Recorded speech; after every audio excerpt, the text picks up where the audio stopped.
Hi guys, Maikeru here. We have some insane Necro news today, and this is what I've been waiting for. Everything combat related and XP related has been revealed, and we're going to talk about it right here. So let's get right into it. I will leave this news post in the description if you want to read it yourself, but I'm going to go into the key things of this post. There's also a video that you can watch if you want to. They speak about the skills and exactly what each skill does. As you can see with the first ability tooltip, there is some amazing changes coming. It shows you the exact amount of damage you're going to deal with the ability, and then in brackets it tells you the percentile damage that it is. So instead of it just giving you a percent and nothing else, it actually tells you the exact damage that you're going to be dealing now, and that is a huge change. In addition to that, it also has just way better readability. As you can see, this was the old destroyer and this is the new one. The new one looks so much better. It has actual ticks for how long of a cooldown. Instead of just 20 seconds, it's 20.4 seconds. It has whether it's single target, multi-target, etc., and that is huge. Myself, for one, didn't really know what these icons meant, but they actually meant single target, but now it tells you that, which is so much better. It is going to add actual values for the abilities of other styles eventually, but on release of Necromancy, it's only going to still have the percentages, but they did say they will add actual values like this to every other style in the future, so that is huge. That change alone is amazing. They stated that there is going to be more abilities now and in the future, so the Necromancy season we could probably see some ability codexes and stuff, which is very cool. They showcase the actual information about the attacks now. They have the basic attack, which is a key bindable basic, which you can put on Revo, or if you don't have it on Revo and you have full manual, it will cast this in your filler time, where it would normally cast a basic ability, but this is actually a useful basic, versus, wasting time with the previous ones. It is very, very detailed. It shows you exactly how much adrenaline you gain, exactly how much damage it deals, and it's just really, really amazing. I'm a big, big fan of all of these new tooltips. They go into details about how you combo Finger of Death with other abilities, you build up stacks of Necrosis, and then it uses up to 6 Necrosis stacks for 10% less adrenaline for each stack. So you can essentially cast this for free when you have 6 stacks instead of 60% adren. It's nice that the abilities entwine with one another. I know a lot of people have already spoken about a lot of these different abilities in the past, so if you want to know more info about those, feel free to check the news post. I'm not going to go into every single ability in this video. I want to kind of keep it as short as possible and give you the TLDR. They go into details about how your main hand is your necrotic damage, the offhand is the conjure damage, so your lantern is going to be linked into summoning things, and your main hand is linked into dealing the big necrotic damage.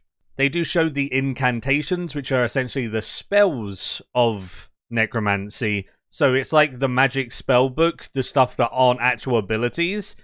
And as you can see, they've actually changed the bone shield. It's now 50% of your Necro level. It used to be 75, so that is less overpowered than what it was before. This means it's going to be level 60 shield at the highest level. This makes it more beneficial to get stuff like the Spirit Shield, I guess, which is cool. And this is obviously the type of spells that you're going to be using the new runes on. So those new runes are going to be worth a lot of money on release, so if you're looking to make money with Necro, I would make these runes and sell them to people like me who are racing. They then go into talking about how the weapons and the armor can be crafted up to level 90, so tier 90 gear and armor for essentially free in quotations, but they are going to cost some resources. The one they showed here is that you need the previous Skull Lantern and a lesser insold bar.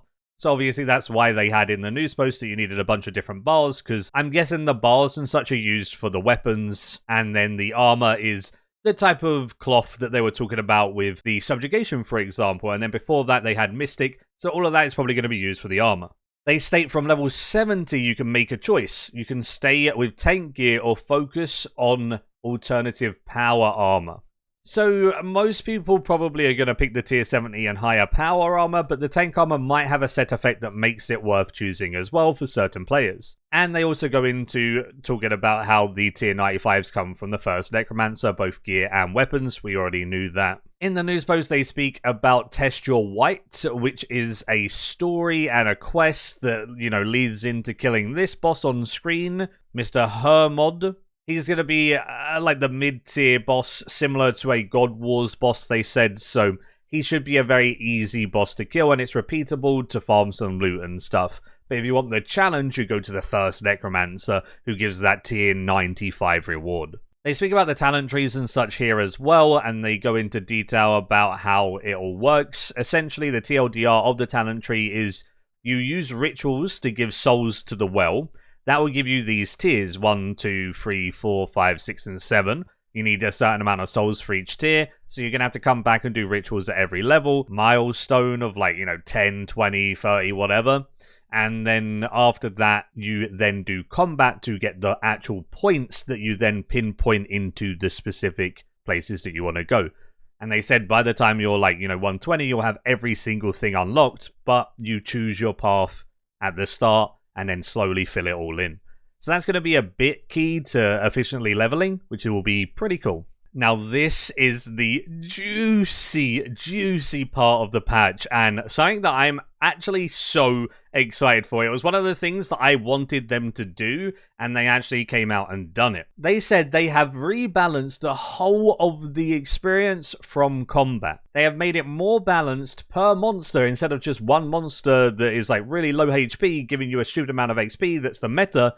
Every monster with that amount of HP should be given the same amount of XP. It hasn't been like that since EOC, and they're reversing it back to old school standards. So as they say here, they said they have iterated a HP-based XP system, which may be recognizable to long-time veterans or old schoolers. Greater the foe's HP, the higher the XP yield for defeating them. It's a rate of 50 XP to 1000 health. So for example, now when you kill a monster with 5k health, you're going to get 250 XP in Necromancy, or maybe split into HP and Necromancy. They didn't really exactly tell you that. But either way, that is amazing. That is what I've wanted for a long time, because it's so weird when they release a new mob, or ED3, for example, just giving absurd rates, when, there's no reason for them to do that, and then sometimes things with really high HP give really bad rates, and then it makes Slayer and stuff a bit weird. Now it's all going to be linear scaled, and it's so much easier to understand. Coming to play this game is so much easier to understand when you know that if a monster has more health, it gives more XP. That's it. Easy. Absolutely delighted by this change. Also, it changes so much. It means all of our prep needs to be reworked, reevaluated. We're not going to kill spiritual warriors in a personal Slayer dungeon anymore. We're actually going to go kill something else, and probably switch monsters way more often than we would have. I'm actually ecstatic. I'm really excited, as you can probably tell. So one of the main things that we're going to need to do is just go back to the drawing board and reevaluate everything. So once this video's out, I'm going to stream, I'm going to talk about it, theory craft it all, get some monsters, crafted, and get some XP rates and stuff, theory crafted, and then after all of that, I'm going to come back with another video for you guys, talking about what I think will be good to kill, and whatnot based on our current situation. But the thing is, right, what I go and Theorycraft pre-release may change. As we can see here, cows have 150 health, Bloodvelds have 5k health. That's what they currently have. After the update, cows have 1100 health, and Bloodvelds have 10,250 health. So they're rebalancing a bunch of monsters as well. So if I go and say, hey, this monster looks good, it still is subject to change. So we'll try our best to Theorycraft as much as we can, and go from there, I guess. We'll see what happens. But this is so much more fun. This makes me so much more excited for the race. It also means you're not just going to camp a boss 24/7 and just get XP from a boss and it be the best in slot XP. I'm pretty sure AoEing mobs with high HP is going to be the meta. Something like Risen Ghosts comes to my mind. Obviously, they even say, ED3 has been nerfed. We knew that one already. And they go into detail about talking about they show the hit chance on monsters when you hit them. That is huge. You can see just how much your hit chance is suffering to, maybe not do that mob yet and level up a bit more, get a better weapon. That's so amazing right there.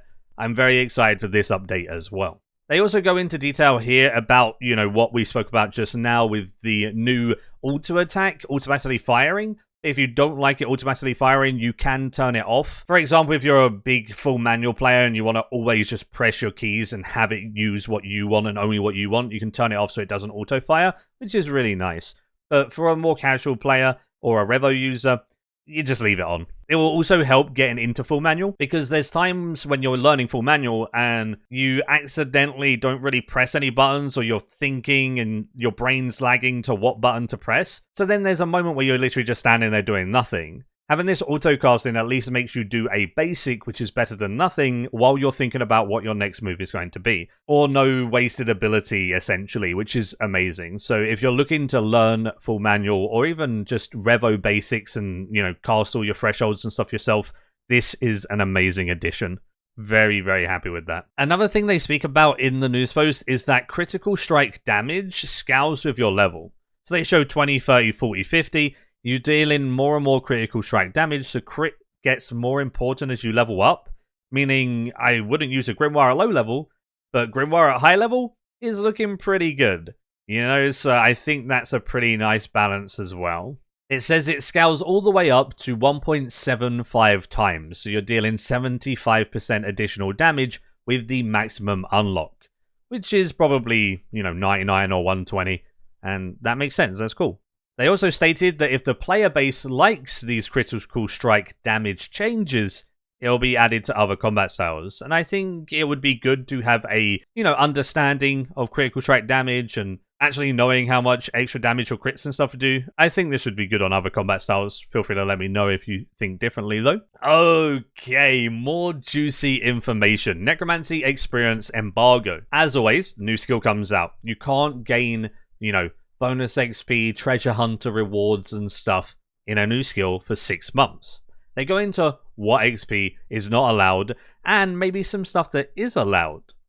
So here look, there's no bonus XP gains from Fort Frimp free rested state, so you can't get the bonus experience from that. Prime gaming rewards, treasure hunter stars. No direct XP from quest rewards, Jack of Trades, Prime Gaming rewards, Treasure Hunter lamps, existing combat daily challenges. They said existing, which I think is showcasing that there's going to be a new Necromancy daily, and that's the only one you're going to get XP from.